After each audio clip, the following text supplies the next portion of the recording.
السلام عليكم ورحمه الله وبركاته. زي ما اتكلمنا في فيديوهات قبل كده انك لازم تمام يعني تفضل حاطط التحديق عند الحمام على طول. ليه بقى؟ يعني بص حتى عند كل قص كده، بص هتلاقي تحديق، هتلاقي طبقه تحديق تمام عند كل قص كده تمام اهو. هتلاقي عند كل قص كده تحديق تمام. ليه بقى؟ ليه التحديق ده؟ اولا الحمام ما عندوش سنان. بص كده بص كده هوريك.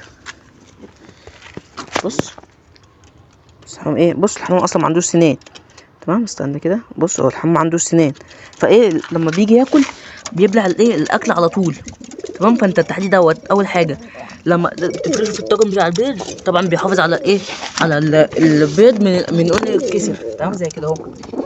ثانيا الحمام طبعا زي ما عندوش بق، فالحمام ده الاكل بيبلعه على طول، فدوت بيساعده على بيساعده على هضم كويس. يعني التحديد ده بيخلي الحمام يهضم كويس، لان طبعا الحمام ما عندوش سنان، فدوت بيخليه يهضم كويس. وثانيا بيحافظ على البيضه من انها تتكسر. وبس كده. السلام عليكم ورحمه الله وبركاته. صلى على النبي.